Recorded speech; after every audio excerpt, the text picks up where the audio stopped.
Olá, muito bom começar mais um Lado a Lado contando com a sua companhia. E minha conversa de hoje é com o mestre e doutorando em História pela Universidade de Campinas, a Unicamp, professor Lucas Maldonado. O professor Lucas é um profundo conhecedor da Biblioteca Edgar Carone, do Museu Republicano de Itu. Bem-vindo, professor Lucas. Obrigado, Mirna. É um prazer estar aqui hoje. Professor Lucas, como foi, você mora em São Paulo, como foi que você se tornou assim tão íntimo da Biblioteca Edgar Carone aí em Itu? Isso acho que tem a ver um pouco com a minha trajetória, que eu fui fazer História na USP em 2013, né, após me formar no ensino médio, e iniciei uma carreira de pesquisador, né? E ao longo do tempo eu fui me aproximando de professores que trabalhavam com História do Livro, História do Brasil, e entre eles o Luiz Alberto Muniz Bandeira, que é um autor importante da nosso grupo de intelectuais brasileiros, e eu ajudei ele a reescrever um livro, uma nova edição chamada O Ano Vermelho. E esse livro utilizou vários textos da Biblioteca Edgar Carone. E a partir desse momento eu acabei me aproximando da biblioteca, que eu ia lá fazer várias consultas.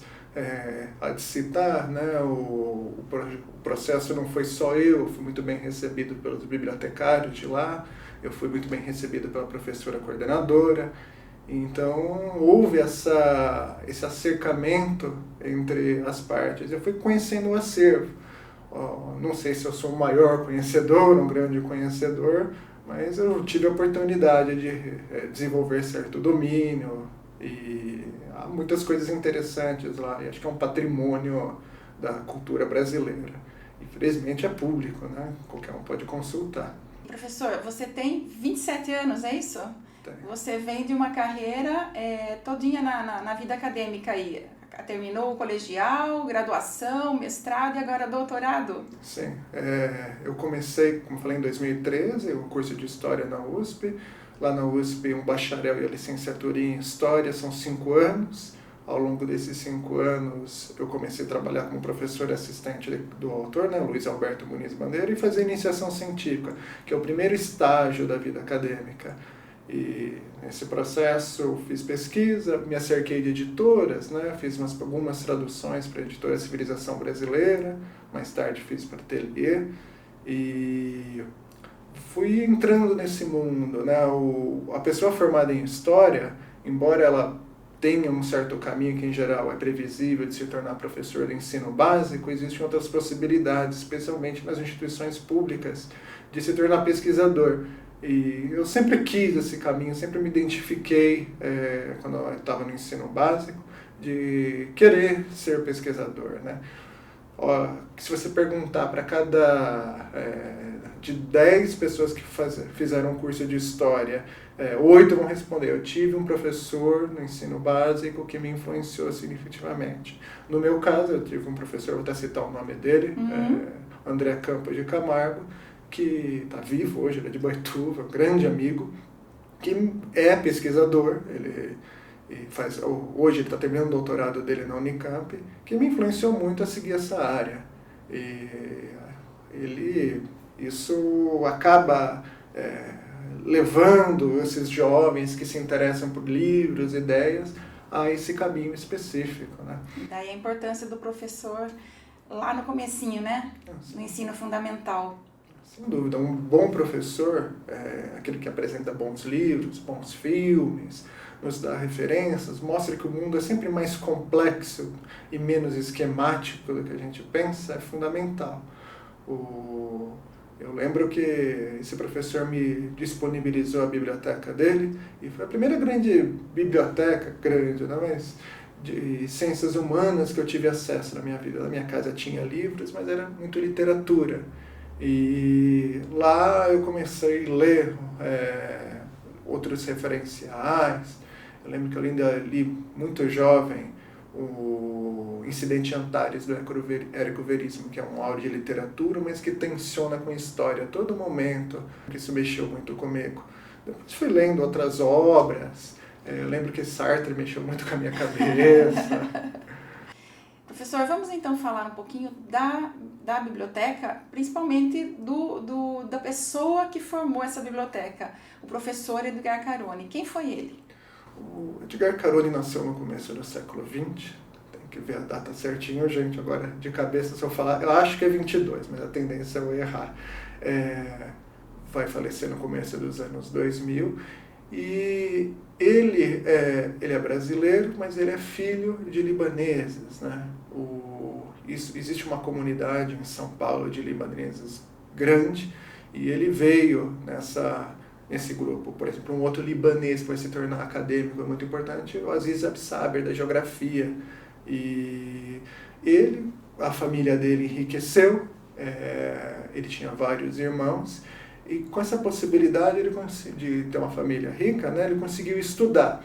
E estudando, ele foi cada vez mais se focando em acumular livros, debater essas ideias. Ele, no primeiro momento, concentrava muitos livros de literatura, que você ainda encontra na biblioteca atualmente, que está em Itu. Ele também foi acumulando, mais tarde, livros de esquerda, porque ele nunca foi vinculado ao Partido Comunista. Ele não se filiou. Ele se filiou ao Partido Socialista Brasileiro, ao PSB, em 2 anos da sua vida, ali nos anos 40. Depois ele se afasta, mas a sua vinculação partidária, ou no caso a sua ausência dela, não fez ele perder o seu interesse pelas ideias de esquerda. E ele expressava isso como? Acumulando livros. E concentrou muitos livros de esquerda, mas ele era o que a gente chama de bibliógrafo. Um bibliógrafo é um acumulador de livros, é a pessoa que tem a filia pelo livro. E a gente ele foi acumulando tudo que foi possível. O Edgar Carone, ele vai se formar em História na Universidade de São Paulo, vai odiar a matéria de Tupi, ele reclama nas suas memórias. Tupi! Tinha Tupi, hoje não tem mais. Depois ele resolve o seu problema com Tupi e se forma. No primeiro momento ele vai trabalhar lá no interior, a família de São Paulo, em Bofete, na época Botucatu, numa fazenda da família, vai ficar trancado lá na fazenda e passa 5 anos lá, ou seja, isso nos anos 50, 60, né? Imagina o que é Botucatu, Bofete, nos anos 50, naquele 60. tempo. Ele fala em alguns textos, né, que ele tem um livro de memórias chamado Memórias da Fazenda Bela Aliança, que é o nome da fazenda que ele ficou, que ele não gostava de ficar lá, ele saía, ia para São Paulo, ia para cidades grandes da região para comprar livros e voltava. E a fazenda tinha vários produtores de café, né? A fazenda vivia disso, e ele conversava com aqueles caipiras do interior, aquela gente que toca viola, e eles não entendiam o mundo das letras que ele tinha se expressado, né? Que ele se conectava. É interessante essa desconexão de 2 mundos. Ele se enfada disso, e ele decide retornar para São Paulo. A de citar, né, ele já era casado nesse momento, a mulher dele é Flávia de Barros Carone, figura menos conhecida, mas que merece ser mais relembrada. A Flávia de Barros, ela era professora do curso de Letras da USP, e também sempre se interessou muito por livros. Então, a biblioteca de Edgar Carone, você falar que ela é puramente a biblioteca de Edgar Carone é um pouco falso. A professora Flávia teve muito a ver com essa biblioteca, então. Sem dúvida. Em geral, a biblioteca é uma construção familiar, né? E a professora Flávia, especialista em gramática, né? Você vai ver umas gramáticas ultra específicas que Edgar Carone nunca citou no livro, porque que elas estão lá, né? Porque ela comprava esse tipo de livro específico, dicionários, todos. Então, Flávia Carone ajudou a construir isso. E o casal teve 2 filhos também, né? Um dos filhos, que se chama Antônio Cândido, é professor de Direito. E imagino que ele tenha ajudado a construir na sua juventude, que alguém que vai para o direito costuma ter interesses literários. Então, essa biblioteca que a gente tem hoje, embora o Carone ele tenha construído ela, tenha muita agência sobre ela, não foi o único a construí-la. A Biblioteca Edgar Carone fica na Casa do Barão, né? Fica. Quantas publicações temos lá? O número exato eu tenho num artigo que eu publiquei, mas agora de memória eu vou falar que tem por volta de 20 mil, entre 20 mil e 21 mil. E não há só livros, né? Há distintos tipos bibliográficos lá, revistas, panfletos, daí há jornais também, que está no setor de arquivologia, há cartas no setor de arquivologia.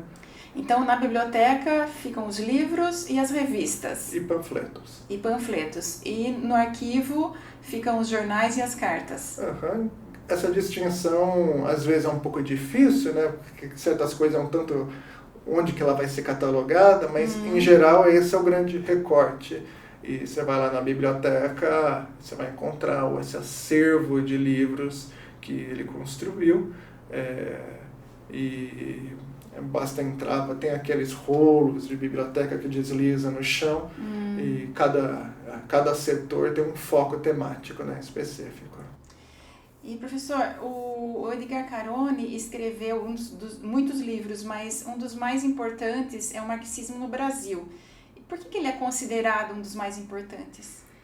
O professor Edgar Carone, que vai se tornar professor da USP a partir dos anos 70, ele acumulava muitos livros, como já destacamos, e ele tinha essa curiosidade sobre as ideias de esquerda na realidade brasileira, que sempre levou à criação de muitos livros, né? E ele, nesse livro, O Marxismo no Brasil, ele decidiu fazer uma lista de todas as publicações de esquerda que aconteceram no Brasil do final do século XIX a 1964. O ano específico, embora tenha acontecido o golpe, a opção se deu porque ele começou a ter essa ideia nessa época. E daí ele faz um levantamento de uma grande lista de livros que passa de 300 exemplares até aquele momento de ideias de esquerda. O número exato agora eu não lembro, não quero ser impreciso. E ele vai destacando as traduções também nesse processo. E é interessante que o Edgar Carone sempre teve muita ajuda, né, para fazer essa lista. Então ele dialogava, por exemplo, ele tem uma longa entrevista com Luiz Carlos Prestes, né, o Cavaleiro da Esperança, que está até lá disponível no arquivo, que ele pede algumas pistas de encontrar certos livros, e sempre muito preocupado em mapear o que a gente tem escrito sobre determinado problema, que, embora a memória oral, os diálogos constituam uma parte importante da nossa vida, os livros eles mapeiam parte fundamental do que a gente conhece sobre as coisas. Além disso, é muito mais linear nessa construção dos textos, que ajuda a gente a ter mais clareza sobre os problemas. Esse era o grande problema do Edgar Carone, né?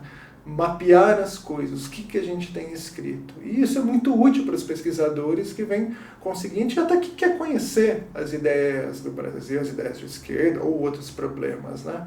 Não dá para palpitar sobre as coisas só no diálogo, né? Você tem que saber o que foi escrito, não é uma relação subjetiva. E só para destacar, né, esse livro, Marxismo no Brasil, do Edgar Carone, é muito importante, mas ele tem uma série de outros livros, inclusive que não trabalham só com ideias de esquerda, que valem destacar. Por exemplo, ele tem uma história do Brasil de mais de 10 volumes, que ele encadeia descrição com documento. E ele tem uma preocupação profunda de colocando, por exemplo, hoje, se você entra na internet, fala Carta do Suicídio de Getúlio Vargas. Todo mundo consegue essa carta muito fácil. Quando não tinha internet, ele foi lá, conseguiu a carta e colocou o documento disponível. E peguei um exemplo icônico, né? Tem vários outros. Por exemplo, a Constituição da Quarta República dos anos 40. Ele foi lá, pegou partes e disponibilizou. Então, ele sempre tinha essa preocupação, publicizar os documentos. Eu sei que a gente pode achar um pouco chato ficar olhando o documento, mas isso faz parte do nosso patrimônio histórico, conhecer esses textos fundamentais que nos balizam como nação, como povo comum, como memória coletiva. quais outros livros você destacaria ali da biblioteca, sem ser livro do professor Edgar Carone e sem ser ali dos movimentos de esquerda? Olha, a biblioteca, ela vai muito além para as ideias de esquerda, né? E teve um dos livros que me influenciou muito na minha juventude foi Os Sertões, de Euclides da Cunha. Euclides da Cunha, né, que ele morre em 1909, se não me engano, um ano depois da morte de Machado de Assis, nosso maior escritor. O Euclides da Cunha, ele publica Os Sertões ali no começo do século XX, falando de Canudos, né, esse grande evento social que marcou a época no Brasil. E há uma primeira edição dos Sertões, publicada pela editora Leimert, lá na biblioteca. Uma primeira edição dos Sertões? Sim. Nossa, que interessante, que legal. E há uma história particular nessa primeira edição. O Euclides da Cunha era muito preocupado com a escrita, né? Era um profundo amante das letras. Embora um militar de carreira, ele sempre se preocupou em respeitar a gramática de maneira impecável. E a primeira edição dos Sertões, ele escreve um tanto rápido, né? E quando ele manda para a tipografia para imprimir, alguns erros de escrita aconteceram no processo. Ele recebe por volta dos 1000 exemplares em casa, no primeiro momento, e fica indignado. O que ele faz? Ele pega uma pequena navalha, raspa os erros no papel, pega uma caneta tinteiro na época, né? E corrige todos os exemplares, com exceção de um que está na Academia Brasileira de Letras, que ficou o dele, né? Todos os exemplares têm essa correção. Se você pega Os Sertões, que está lá na biblioteca do Edgar Carone, você pode ir se atentando, pega uma lupa. Que preciosidade, hein? Sim, esse exemplar é um pouco raro de se conseguir, é uma obra rara, e se você encontra aí, por exemplo, na Biblioteca Nacional, na Academia Brasileira de Letras, na Biblioteca Mindlin da USP, que é outro grande colecionador de livros, mas você conta nos dedos essas edições públicas. Uma raridade mesmo, né? Uma raridade. E há outras coisas muito interessantes, né? Por exemplo, Miséria da Filosofia, que é um livro de Marx, eu falo das ideias de esquerda, mas esse vale citar, porque é uma das obras mais raras do autor alemão. Ela foi publicada na França em 1840 e em francês. O alemão escreveu em francês, né? Um pouco raro, mas aconteceu. E no período da guerra, daquelas insurreições sociais que marcaram os anos 40 na Europa. O Edgar Carone conseguiu um exemplar da edição original e está lá disponível para o público, Miséria da Filosofia. E se você vai, por exemplo, na biblioteca do Congresso norte-americano, que hoje é o maior acervo do mundo, especialista em história, com especialidade de história da esquerda e de tudo, né? É o ápice. Eles não têm esse exemplar. A Biblioteca Nacional também não. Ou seja, é uma raridade. E, professor Lucas, como é que foi possível a instalação dessa biblioteca, todo esse acervo do Edgar Carone vir para Itu? Isso eu já me levantei muitas perguntas. Por que essa biblioteca, que ela é tão adequada para os pesquisadores, veio para Itu? Em um primeiro momento me veio um certo, eu acho que um pensamento incorreto, né? Não devia estar aqui. Mas com o tempo a gente acaba refletindo e eu ainda acho que há um processo de se terminar em Itu. Por quê? Há o Museu Republicano de Itu, vinculado à USP desde a metade do século XX, e ocorreu a levada da biblioteca a partir de uma compra do acervo da família de Edgar Carone depois do seu falecimento, no começo dos anos 2000, e a conseguinte doação para Itu. Houve um evento específico, até o Otávio Setúbal, o escritor e fundador do banco, esteve presente, agradecer. Do Banco Itaú, não é? Do Banco Itaú. E ele até falou, tem uma frase que me contaram, né? Eu não estava na ocasião. Ele falou, minhas filhas sempre estudaram na USP, se não me engano ele também estudou, e está na hora de eu restituir algo a essa instituição que tanto me proveu. E a Neca Setúbal, que é a filha dele, se não me engano, é formada em Sociologia pela USP. Mas retornando, né? Por que veio para cá? E acho que o museu, ele vem tentando criar uma estrutura de pesquisa. E há uma faculdade na cidade, né, a CEUNSP, e que havia um curso de História, infelizmente fechou agora. Infelizmente. Que tem que se concatenar, tem que usar essa biblioteca do Edgar Carone como um ponto de partida para fazer pesquisa a respeito da região, a respeito até do Brasil. E a gente anda avançando, né? O Brasil já construímos muitas coisas, mas temos que construir mais ainda. E ali, eu acho que, por isso que foi. Em São Paulo, você vai na USP de São Paulo, há outras bibliotecas tão boas quanto. Por exemplo, a do Antônio Cândido, o crítico literário, foi doada para a Faculdade de Filosofia da USP. A do José Mindlin foi doada também. Então faz sentido você descentralizar e criar outros polos de pesquisa aqui em Itu. E Itu é uma cidade de mais de 400 anos. É uma cidade que tem sua importância regional. Há autores importantes que nasceram aqui, que passaram por aqui, né? O Mário de Andrade, que a gente está em alta no momento por causa do modernismo. 100 anos, né? 100 anos, da Semana de Arte, né? E escreveu a respeito, ou seja, Itu perpassa por nossa história, é uma cidade significativa. A gente vai no século XIX, o Regente Feijó passou por aqui há algum tempo. Então há o que se atentar. Então eu vejo o sentido porque a biblioteca veio para cá. E quando ela veio para cá, eu procurei por que trouxe para cá. Não houve indicações muito claras, mas havia um projeto da USP de aprofundar aqui. Houve um debate de criar um curso de história, mas não avançou.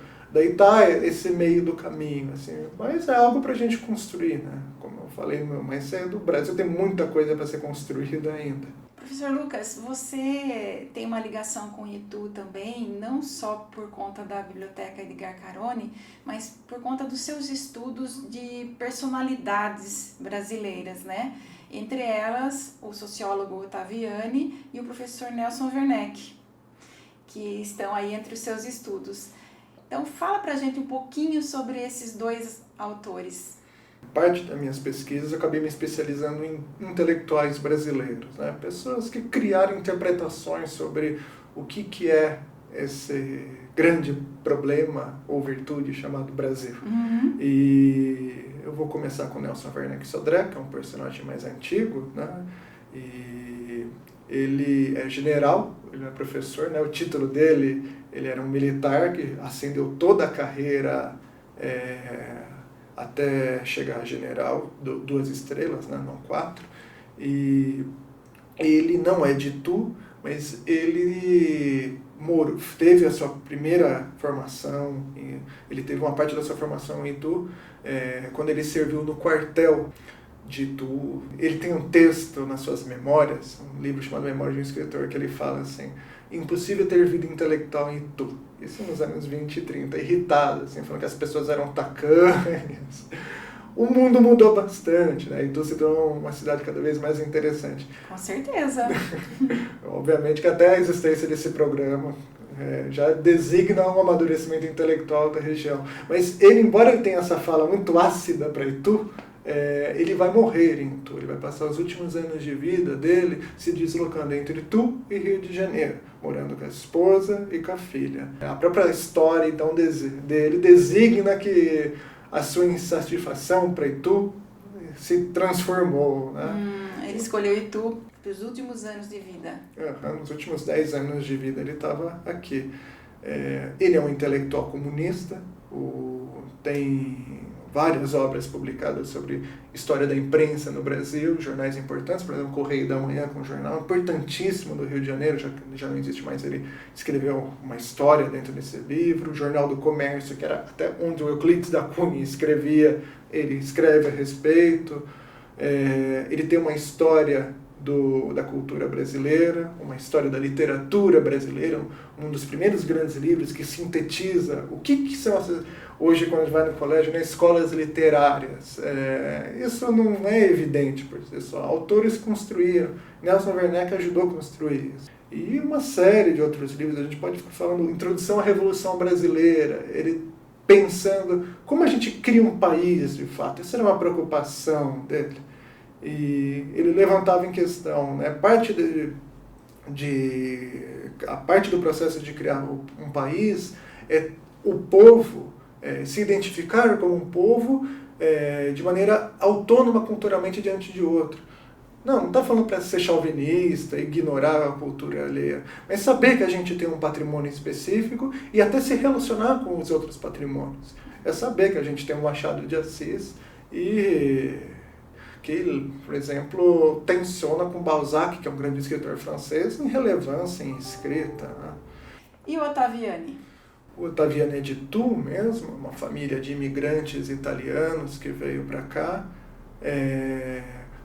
uma família com preocupações culturais, né? Constantino Iana era da família também, um escritor. E Ottaviani, ele, em certa medida, eu tenho uma certa identificação, né? Fez os primeiros estudos aqui, depois vai para São Paulo e entra na USP. Ele entra no curso de Ciências Sociais, diferente de mim, e lá ele vai ganhar uma grande relevância, as pessoas, seus colegas vão perceber que ele tinha um certo talento para a escrita, para o estudo, e vai se tornar, ao longo do tempo, um pesquisador. A gente chama de Escola Sociológica Paulista um grupo de pesquisadores que fundaram o pensamento sociológico brasileiro.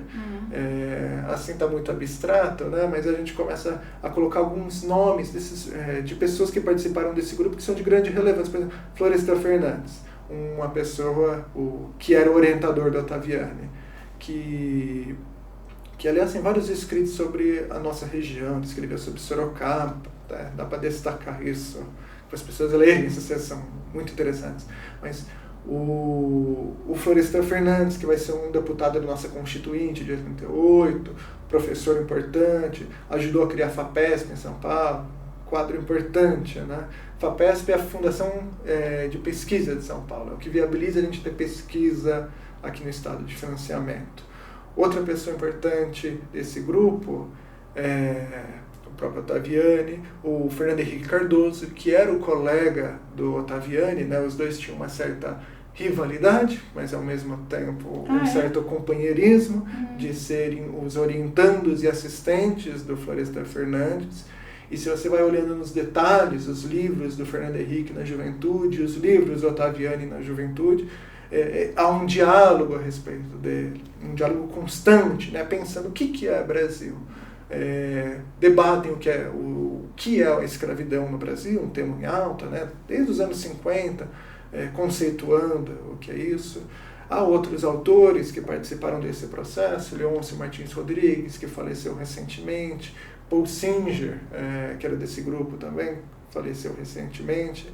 Há uma série de autores que são muito importantes na nossa história. O Ottaviani, ele até chegou a escrever um texto sobre Itu, não sei se já foi mencionado. É um livro, né? Uma cidade antiga. Exatamente. Era originalmente uma análise encomendada pela cidade e depois se torna um livro publicado pela editora Unicamp. E esse livrinho, que ele tem umas 100 páginas, ele é muito interessante porque muitas pessoas já escreveram sobre Itu, Nardi Filho, por exemplo, mas é a primeira vez que um acadêmico escreveu sobre Itu, cidade, né, como um problema sociológico, como as pessoas se relacionam, não só a memória delas, mas como a economia se organiza e reorganiza nessa cidade, como as pessoas estabelecem sua sociabilidade. Essas coisas não são evidentes, né? E o Ottaviani faz esse tributo à cidade que a gente em breve vai ter uma efeméride, né? O Ottaviani vai fazer 100 anos do seu nascimento, se não me engano 2023 ou 2024, tem que ver certinho. Eu falaria, né? Esse livro tem que ser editado, tem que ser debatido em Itu. Eu sempre falo isso para meus alunos, às vezes eles ficam irritados.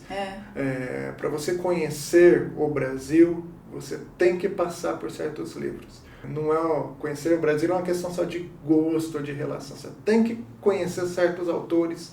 E eu acho que se você quer conhecer Itu, você tem que passar por Ottaviani. Não só, obviamente, mas aqui esse livro de Ottaviani faz parte dessa construção que é Itu. Inclusive o professor Luiz Roberto já esteve aqui e já indicou esse livro do Ottaviani, Uma Cidade Antiga, como uma leitura importante para se conhecer a cidade mesmo.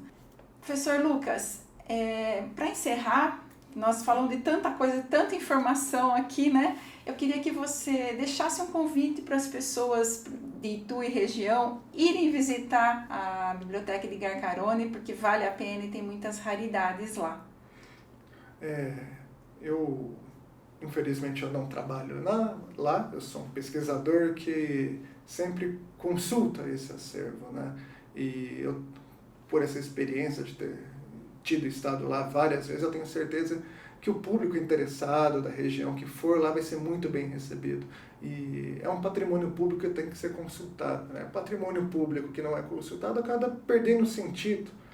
E tenho certeza que agora, pós-pandemia, a instituição vai estar de portas abertas, né? E a gente tem uma série de efemérides acontecendo que colocam uma biblioteca histórica em evidência. Por exemplo, a gente tem o centenário do Partido Comunista, ou seja, essas ideias, algumas contestáveis, outras não, têm que ser pensadas ali em um espaço privilegiado. A Semana de Arte Moderna, né? Também é uma efeméride de 100 anos. Ali tem muita bibliografia a respeito. 100 anos da ascensão do fascismo na Itália, né? Essa palavra hoje anda um tanto cara, todo mundo fala que é fascismo, ninguém conceitua muito bem. Lá tem bibliografia a respeito. Por exemplo, um livro interessantíssimo a respeito do Elgio Trindade, Integralismo, tem disponível lá para consulta. Outras efemérides, o Bicentenário da Independência. As pessoas às vezes falam que a biblioteca é uma biblioteca de ideias de esquerda. Eu acho que isso é um pouco equivocado. Eu acho que ela é uma brasiliana, no sentido que ela é uma biblioteca voltada para o Brasil, fundamentalmente. A maior parte do seu acervo tensiona a história brasileira. Embora haja coisas sobre o exterior também. É uma biblioteca muito rica, muito universal. Então, há muito material a ser consultado. E eu tenho certeza que as pessoas da região e até quem não é de Itu, que nem eu, que sou de Boituva, vai ser muito bem recebido.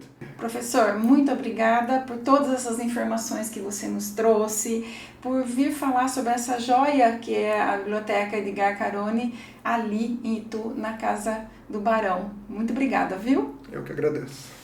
E obrigada a você que nos acompanhou até agora. Um beijo no seu coração. Até sexta-feira que vem.